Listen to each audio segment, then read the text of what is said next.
as a basic one, the respect one. I mean, you have to respect that communities have their own indicators, have their own ways of having, of measuring things according to their own lenses, according to their own things, that might be different than the ones from the mind, and the ones from you, and the ones from the government. But they don't need to be qualified as inferior, or as delicate, because I have scientific knowledge, I am more than you that have local knowledge. So that principle of respect, I think, is very difficult to get, yes, but it's very important to have it in a very conscious way and in a very open way. Because if you are an investor and you have money and knowledge, you are not more than me, than a campesino, because I have knowledge about my environment and my management of this place. And I can think that maybe a sort of discourse analysis of those mining companies and their response, RSC, how it was called, the corporate social responsibility talks, and might be very interesting to start a dialogue about what they are doing, because they think within their framework and within their discourse that they're doing a very good job. They think they're creating jobs and development and whatever.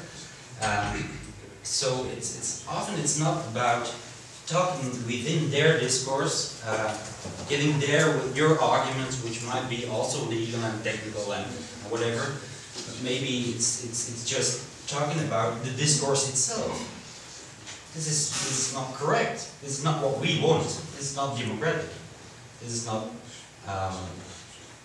And in that sense, for instance, Profides, like 5 years ago or something, they said, well, we're going to stop with all of those environmental impact assessments, criticizing them, etc.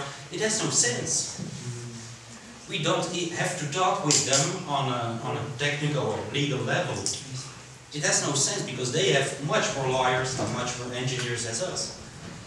It's not about that. What we're going to do is block the roads. And like that they will notice that they have to listen to us. So we won't talk their language because they want it. And we will always lose. You know, at the concrete level it has some impact.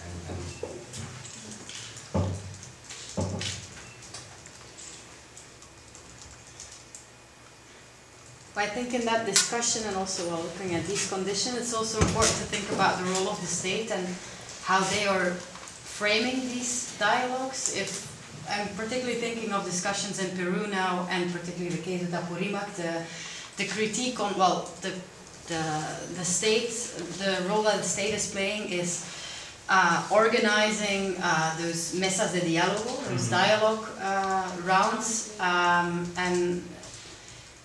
and which receive a lot of critique by the communities, because it's a kind of technical intervention that will bring the solution and actually, well, also puts the state or the government in a very well, easy position. Like, here is your round of tables, and then so it's not only about the representation and equality. So how many people are sitting around the table and who are these people sitting around the table, but also the framework itself, like this, and also, well, the topic of discourses that are brought around this table. What kind of role is the state playing there? It's not just about the company and the communities, but they're actually discussing a lot of topics that should be or are supposed to be very essential competences of the government that are not that are appropriated by the company. Or so how do you deal with that? Yeah, and in concrete, you can see those positions. For instance, in Peru, Konakami and Muki, they say clearly, we don't enter in dialogue, we don't enter in any round table discussion. Whereas, how are they called, like the Friends of the Earth of Peru? Remember? They do enter in those round table discussions. Even they facilitate it for the government.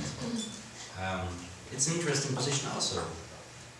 But what Konakami says, well, there are no the conditions are not like accomplished to start a dialogue. Yeah, but they think that because by participating on those tables, they legitimize what is going to be the result of that table. So they don't want that.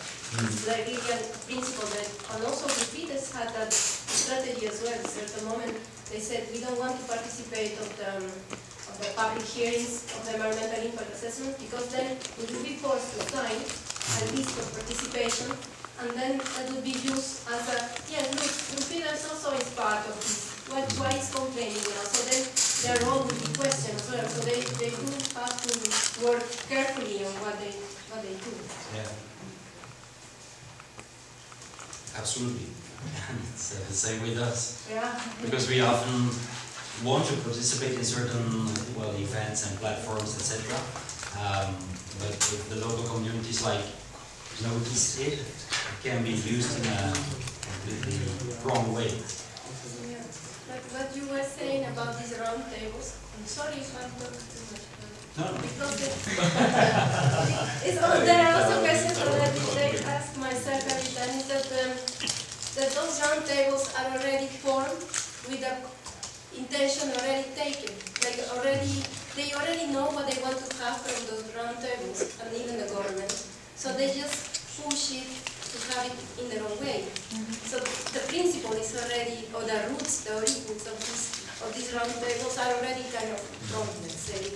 Yeah, what they say around this, how do you say, participation of communities. It's the place where these round tables take place in the project. They invest like millions of dollars in a study, in drawing the lines, and then they invite communities to say, like, this is our project. We have invested a few $1 million. Are you agreeing with it? Yeah. Well, if they say no, they're not going to say no. Yeah, I just invested $1 million. It's not a problem. I will throw it away.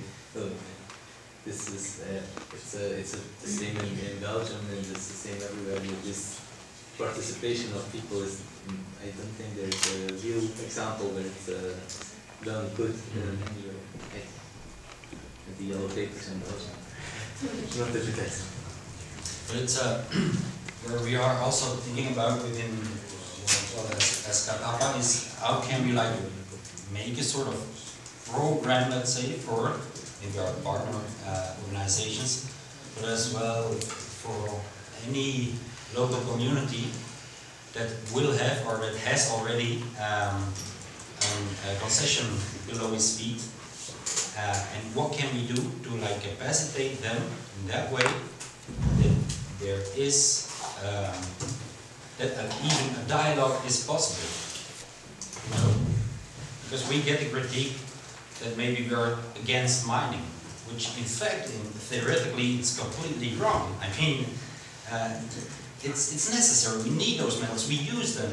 So it would be completely, how do you say it, hypocrite to say that we don't use them or we don't need them. But still, there's the simple fact that we can't ever accomplish those conditions. Maybe instead of wondering about a universal approach for CATAPA, the role could be made easier just by listening to the individual community and being guided by each individual community as to how to act in solidarity with them. So then there doesn't have to be the stress of CATAPA defining itself. It defines itself as a solidarity organization that is led by the community themselves as an empowerment exercise and a decentralized. That's really how it has been working always. Sometimes just it's, I think also, for instance, now if we want the mediate, what's it called? Development finances of the national government, then we need a sort of program that we will work off with the partner organizations. And I know what you mean, and that has been always the position and what we did concrete. Yeah, I just wanted to add to that. It makes me think a lot of, and something I really support is a network that CATAPA is part of, actually, the Yes to Life, No to Mining network. That at first sight the name looks like, okay, these are just a bunch of people that are not open to dialogue whatsoever, but actually the whole logic behind the name, No to Mining, is that it's a solidarity movement that starts from the principle that if a local community, which by definition no other player in the field can be more informed about what those people want and need, define that no mining comes in this community, there is no mining, then we can't do anything but just respect that. Yeah. So it's very radical in saying yes to life, no to mining, but in the sense that if local communities define that in their community there is no mining possible or tolerated, or because of their arguments, that you don't even have to like assess those arguments, it's not about those arguments, it's just about their conclusion that there's no mining, then as a solidarity movement of which CATAPA is part, we cannot but respect that. Yeah, and that's exactly also how we work, I think, concrete. Yeah. They have the right to put their veto. It's It's even one of the, I was thinking about the criteria we have to start with a new partner organization, and then we say that, for instance, it has to be an NGO. It can't be an NGO alone. It has to be an NGO that has a very good representation with the local movements, grassroots movements, and in that sense we want to guarantee always that it's representation of a majority of the people, what they say, what they state, and what they want us to do also. Yeah, I just want to add something to that conclusion. If you